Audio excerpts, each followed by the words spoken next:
tarde a todos. Profunda alegria e profunda gratidão de estar com vocês de novo, né? Sempre lembrando que o que eu falo é estudado, né? Eu faço todo um estudo para chegar aqui e falar para vocês, tanto que eu trago a minha cola, né? Para não perder nada. Então, hoje eu vou começar contando para vocês que há 2000 anos atrás, no Mar da Galileia, Jesus pregava. Tendo chegado em sua casa, de imediato reuniu-se uma grande multidão que avidamente o cercou em busca de seus conhecimentos. Seus irmãos e sua mãe achavam que Jesus havia perdido o espírito, ou seja, não estava mais regulando muito bem, e resolveram ir buscá-lo. Quando se aproximaram, Jesus estava tão cercado, tinha tantas pessoas, que eles ficaram do lado de fora e pediram um recado. Mandaram então chamá-lo. Vossa mãe, vossos irmãos estão lá fora vos chamando, Senhor. Jesus, para a surpresa de todos, então responde: quem é minha mãe? E quem são meus irmãos? E olhando aqueles que estavam ao seu redor, complementou: eis minha mãe, eis meus irmãos, porque todos aqueles que fazem a vontade de Deus, este é meu irmão, minha irmã, minha mãe. São Mateus, capítulo 12, versículos 46 a 50. Como sempre, né, não podia ser diferente, Jesus deixa para a gente um material enorme para reflexão. Quem são os nossos irmãos? Quem é nossa mãe? Quem é nosso pai? Né? Dependendo do ângulo que a gente olhe, né, são várias as respostas. Então, a primeira pergunta, né, quem é meu irmão? Se a gente responder pela ótica da criação divina, todos somos irmãos. Né? Todos somos irmãos porque fomos criados pelo mesmo Pai. Esse Pai de amor, né, que nos emprestou Jesus e a doutrina espírita. Esse Pai que nos criou a todos simples, ignorantes, totalmente iguais. E nos deu a chance de crescer e evoluir pelas nossas próprias pernas. Né? Vejamos aqui um outro aspecto. Né? Quantas vezes a gente sente uma grande afinidade? Né? Olha para a pessoa e fala: nossa, parece que eu conheço ela há tantos anos. Às vezes a gente se apaixona pelas pessoas. Nossa, da onde, né, surge aquela paixão, aquele carinho tão inesperado, tão grande, tão profundo? E às vezes a gente tem em casa irmãos que convivem conosco uma vida inteira. E, meu Deus do céu, a gente não consegue amar muito aquele irmão. Né? Ele é quase que totalmente estranho. A gente convive. Né? Claro, é nosso irmão, a gente gosta, mas não é aquela paixão que a gente olha para aquela outra pessoa que às vezes passou na rua e a gente, né? Nossa, abriu o sorriso. O que será isso? Né? Para a gente pensar, para a gente refletir, Jesus já disse quem são os nossos irmãos. Quem é a nossa mãe? Né? Então, no Evangelho segundo o Espiritismo, nós encontramos uma fala muito interessante. Lá eles contam para nós que existem dois tipos de família: a família corporal e a família espiritual. Então a gente vai começar a entender um pouquinho isso. Por que esse amor desesperado e por que essa repulsa, até às vezes, por algumas pessoas. Né? Então, essa família corporal é uma família que está ligada com a gente apenas pelos laços da carne, os laços materiais. Né? E como a matéria ela não é permanente, a matéria um dia vai se acabar, esses laços com certeza também se acabarão. Né? E a gente cita alguns exemplos práticos para ficar melhor de entender. Então, por exemplo, temos um resgate na nossa situação kármica. Né? Por exemplo, eu preciso conviver com um pai alcoólatra. E existe uma outra pessoa que tem essa mesma necessidade. Os espíritos aproveitam essa situação e nós vamos estar ali como irmãos dentro, né, da mesma situação de um pai alcoólatra. Só que eu e esse outro espírito não temos afinidade. Nós não precisaríamos estar efetivamente juntos. Estamos sendo aproveitados na mesma prova, na mesma expiação. Passou o aprendizado dos dois, nossos laços praticamente se rompem. Pode até ser que, de acordo com o nosso comportamento, a gente até cria uma certa afetividade com aquele espírito e ele vai entrando, a gente vai entrando para o círculo amoroso. Mas pode ser que não, porque o nosso objetivo final, a nossa meta era conviver apenas com aquela situação do alcoolismo. Um exemplo, né, para ficar mais claro essa questão. Porém, lá no Evangelho fala da família espiritual. Essa família espiritual, ela está ligada por laços sólidos de simpatia. E aí essa família, ela tem comunhão de pensamentos, profundo amor. Né? E aí esses laços, como o espírito não termina, esses laços não terminam. A gente cita também um exemplo que é bastante conhecido. Quem não leu o livro, mas viu o filme Nosso Lar, lembra que quando o André Luiz vai para Nosso Lar, né, para a colônia, ele é colocado junto com Lísias. E Lísias tem uma casa, tem uma família. Né? Eles moram numa casa com a família. E essa família espiritual é real. Né? É real.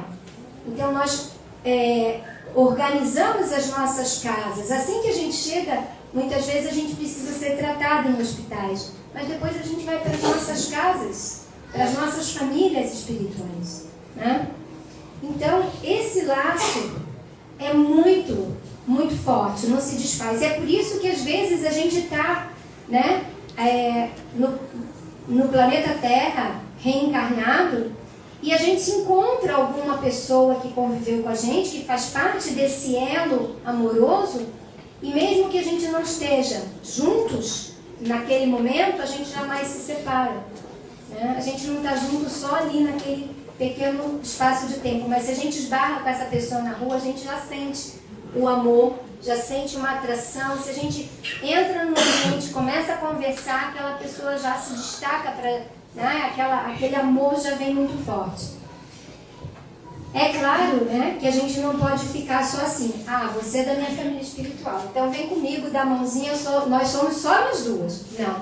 Né? A gente está aqui exatamente para exercitar esse outro lado e ampliar esse círculo de amizades. Né? Ampliar essa família.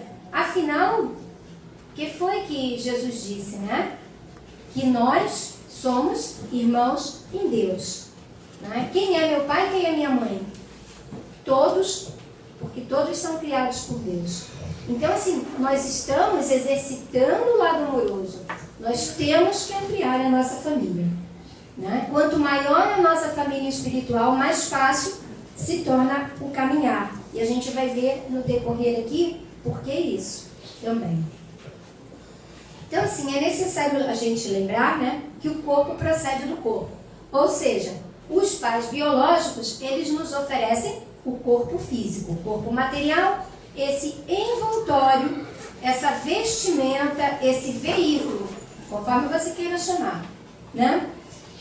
E isso daí já é muito, gente. É muito importante esse corpo para nós. Né? Então, nós temos, por obrigação, cuidar dos nossos pais, né? Por gratidão, é um dever, porque eles é que emprestaram todo o material genético para a gente poder estar aqui, para esse veículo poder existir, para a gente poder transitar e fazer o que a gente precisa fazer, realizar o que a gente precisa realizar. Se não fosse assim, se não fosse tão importante, a gente não teria como um dos 10 mandamentos, honrar a pai e mãe. Né? Então, é um dos mandamentos, honrar a pai e mãe. Quem quiser aprofundar, vai pegar a carta de Paulo aos Efésios e vai encontrar lá um pedacinho curtinho, onde Paulo confirma isso. Paulo diz que é o primeiro mandamento que a gente tem que decorar. Tá assim? Claro. Primeiro mandamento que a gente tem que decorar: amar a pai e mãe.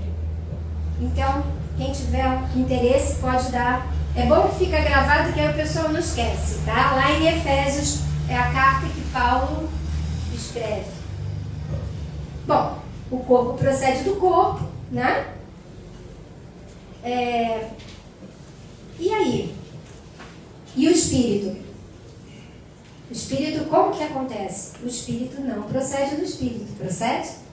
Não, o espírito procede de Deus, né?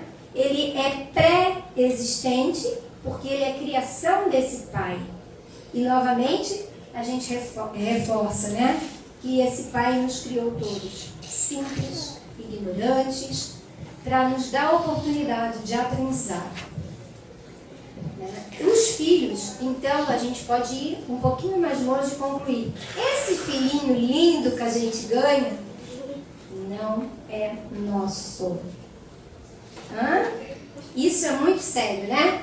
Nós mães, eu digo nós mães porque fiz a mesma coisa e ainda de vez em quando escorrego e faço, apesar, e o meu já está com 30, né? Mas eu ainda faço essas coisas, né? Meu filho. Não. Primeiro, ele é filho de Deus, né? Nós nos colocamos à disposição de receber. Mas ele, acima de tudo, é filho de Deus. Né? E eu até vou contar para vocês que eu escolhi fazer esse tema e falar sobre isso. Eu estou muito feliz porque agora está chegando mais um espírito na nossa família. Né? Eu vou ser vovó de novo. Então essa palestra é uma homenagem a esse espírito que está chegando. Esse espírito de Deus, né? Que a gente vai ter a oportunidade de ajudar a encaminhar. E o corpo material, né? Ele não possui vida sem a presença do espírito que o anima. Isso é bastante simples, né? Todo mundo sabe, mas a gente esquece disso, né? Ninguém tem dúvida disso, mas esquece. Né? Então, quando nós vivemos no mundo espiritual, nós somos espíritos sem esse corpo libertos, né? Usamos um molde, sim. Para aparecer para as pessoas, nós usamos um molde, né? Que é o perispírito. E aqueles, claro, que já têm um certo grau, conseguem modificar a sua aparência, né? E aparecem numa forma que escolhem. De um modo geral, eles aparecem na forma da última encarnação, mas nem sempre, né? E também podem escolher aparecer, não naquela idade que ele está bem velhinho, mais feinho, né? Mas pode escolher aparecer numa idade que quiser, tá? É só para falar para vocês que o perispírito tem essa qualidade, né? De ser moldado. E nós, espíritos, podemos moldá-lo. Né? Então, lá no mundo espiritual, a gente usa essa tática para aparecer. Quando um espírito se manifesta e que o outro vê a forma, né? É o perispírito, não é o corpo, porque ele não tem mais corpo. Mas ele, né? Quem é vidente vê o molde, vê o perispírito. Né? Quando nós reencarnamos, nós esquecemos disso. Né? Nós esquecemos que o nosso corpo é pesado e limitador. Muitas vezes a gente esquece disso. É pesado, bastante pesado para o espírito e bastante limitador. Tão limitador que nós, ao dormirmos, podemos sair um pouquinho do corpo e se afastar. Mas a gente não pode se afastar totalmente. A gente está ligado a esse corpo por um cordão. Né? Então a gente tem que voltar. E esse corpo pesado existe para que a gente possa mergulhar nesse mar de energias que é o fluido cósmico que envolve esse nosso planeta. Né? Então a gente precisa desse corpo para esse mergulho, né? Ele, biologicamente, todo mundo sabe como é que é formado, né? O ovo fecundado pelo espermatozoide vira o óvulo, que se subdivide, que vira o embrião. Isso a gente aprendeu na escola, né? Mas o que eu queria falar para vocês é que no mundo espiritual esse processo é muito, muito, muito mais complexo.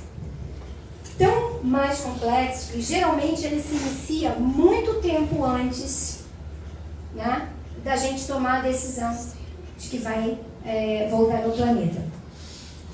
Então, normalmente também, né, os espíritos que já estão numa certa condição, eles próprios vão fazer análise das suas últimas reencarnações, né? Vão averiguar onde estão os seus pontos fracos. Poxa vida, 3, 4 vidas para trás que eu estou analisando, eu sempre erro na mesma coisa. O que eu vou fazer? Eu não posso fazer isso de novo, então eu vou arrumar uma estratégia, né, para não repetir aquele erro. Então, por exemplo, às vezes a prova da pobreza. Meu Deus, nada dá certo. Eu vivo contando moeda. Porque 3, 4 vezes me deram a chance de ter a moeda e eu não soube usar. Então, antes da gente reclamar, né, a gente tem que refletir, né, por que será? Né? Sempre a gente tem que tentar se perguntar, por que isso? Né?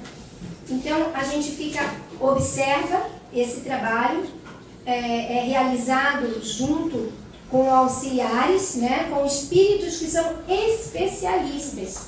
Eles só fazem isso, né? Eles até têm um nome, geralmente são chamados de espíritos construtores, né? E eles passam para nós também sugestões, né? Eles perguntam, você tem certeza que você quer isso? Né?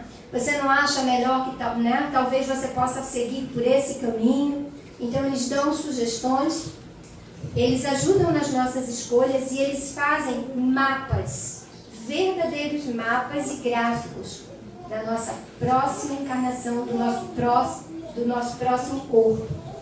Inclusive porque os pais que nós vamos ter têm que ter cromossomos adequados. Então a coisa é muito complicada. E aonde que eu quero chegar com isso? Né? Quero chegar, né, que a gente muitas vezes desperdiça todo esse trabalho. Né? Muitas vezes a gente recebe,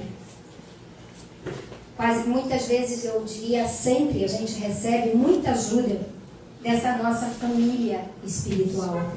Por isso, quanto maior a nossa família, quanto mais amigos a gente tiver, melhor. Porque lá no mundo espiritual, quando a gente estiver fazendo todo esse processo, a gente vai ter a ajuda de muitos amigos, intercedendo por nós, nos apoiando, nos dando força, dizendo, isso mesmo, vai lá, você vai dar certo, nós vamos estar aqui em cima orando por você, quando você tiver dificuldade, pode chamar por mim. Né? Então, assim, lembra que eu falei, vocês vão entender porque como é importante a gente aumentar essa família espiritual? É isso aí, né? Então, é um trabalho muito grande, um trabalho grande desses espíritos, nosso, né? Se preparando para voltar, e aí, chega aqui, muitas vezes a gente desperdiça, né, essa oportunidade. Há casos também em que os espíritos não podem escolher, né? Alguns casos que a gente chama de reencarnações compulsórias, onde o espírito não tem escolha devido à sua resistência, devido à sua revolta, ao seu atraso espiritual ainda. Mas há de chegar o dia, né? Então, que esses espíritos também passarão por esse processo e também poderão escolher. Afinal, todos nós iremos evoluir. Jesus também foi claro em dizer para a gente que nenhuma das suas ovelhas se perderia. Né? Então, ficou claro para a gente toda essa questão, né, do pai biológico que empresta o corpo, do trabalho lá na espiritualidade, tudo claro. Agora, esse pai biológico, né, quando ele decide nos receber, ele também já fez a escolha. Ele também já nos aceitou como filho, já nos escolheu como filhos. Né? Então,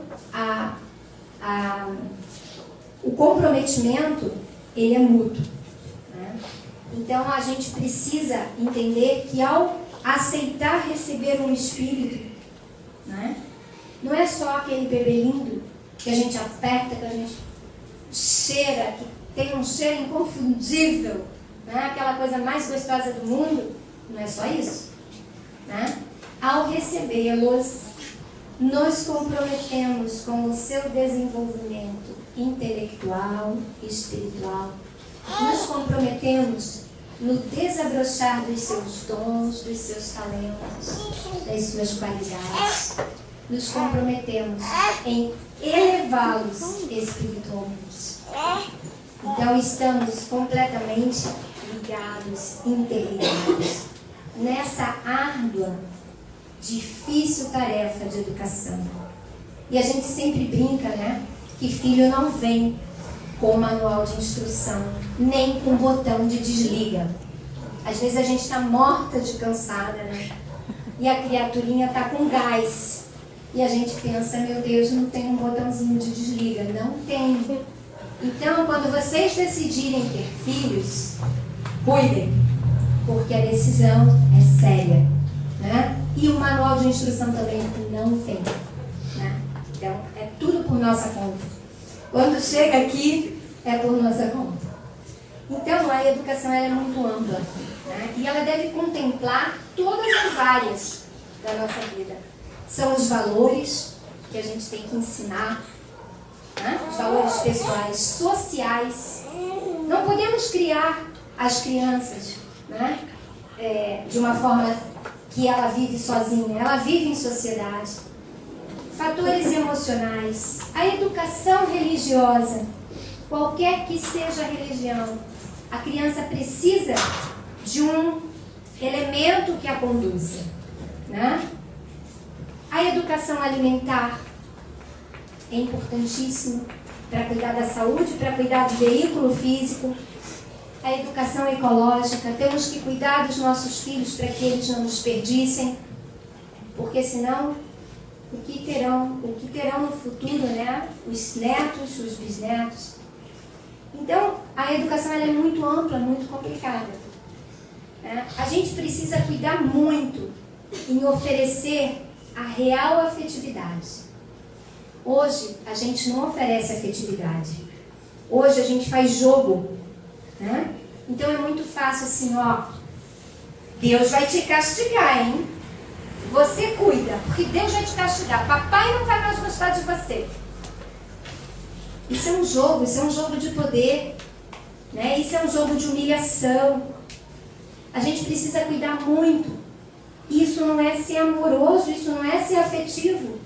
Pergunta no fundo do teu coração. Tu gostaria de ouvir isso? Eu não gostaria. Então, se eu repito, eu não estou sendo afetivo, eu não estou sendo amoroso. Né? Então, assim, papai vai gostar de ti de qualquer jeito. Você tem que fazer certo por você, para você se dar bem. Mas papai vai gostar de ti de qualquer jeito. Papai do céu não vai ficar bravo com você, não vai te castigar. Não é ele. Agora, se você fizer tudo certo, vai ser melhor para você. Você vai sofrer menos. Né? Mas a gente faz jogo. Jogo de poder, jogo de humilhação, barganha. Ensina para os nossos filhos como barganhar. Depois eles ficam adolescentes e querem barganhar com a gente reclama. Quem ensinou? Então, assim, é difícil educar. Muito. Né? E a gente tem que ter essa consciência dessa responsabilidade que a gente assumiu com esse ser. Né? Que não é só lindo, gostoso e cheiroso. É um filho de Deus que Deus emprestou, colocou aqui na nossa mão para a gente cuidar. Né? Então, nas nossas pesquisas, nós encontramos um livro que nós ganhamos há muito tempo atrás. Eu queria ler alguns pedacinhos, bem rápido para vocês, de um capítulo que eu sublinhei aqui algumas coisas, né? Então, esse livro chama Um Condomínio Chamado Família. O autor, ele é espírita e é um médico neurocirurgião, Dr. Antônio Carlos Costardes. E ele diz: a família consciente. A família, esse grande alicerce da sociedade, encontra-se doente. Estamos vivendo um período de profunda imaturidade, onde o relacionamento humano tem perdido em afetividade. O que existe é uma representação do afeto. A farsa decorre do personalismo e do egoísmo com que as pessoas têm pensado cada vez mais em si mesmas e se distanciado da responsabilidade de assumir o compromisso que a família requer. Sem a consciência do que representa o ato de gestar, da extensão espiritual daquele ser que se prepara para ingressar naquele grupo com finalidades e propostas claras de progresso, conciliação, desenvolvimento de potencialidades e aprimoramento moral. A família consciente não está pronta, como se fosse uma mercadoria que se encontra nas lojas. Precisa ser edificada, como se fosse uma obra de arte, com cuidados e planejamentos, que possam ser ajustados a cada caso. Né? Exatamente o que eu falei, só que mais bem falado, né? Porque ele é, afinal de contas, um médico importante e um estudioso. Então, só trouxe para vocês essas palavras para confirmar, então, né, aquilo que a gente tinha colocado anteriormente. Aí eu vou dizer para vocês assim: poxa vida, né? Que moça chata é essa, né? Vem aqui num sábado lindo desse dizer para nós só coisa triste.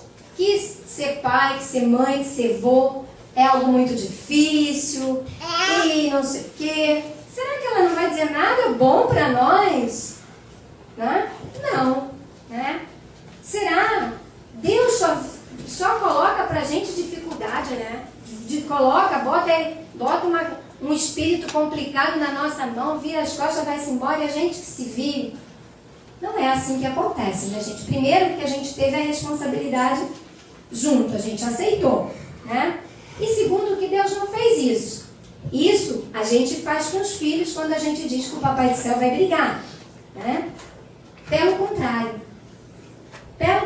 Deus fez uma coisa maravilhosa. Ele deu pra gente um modelo.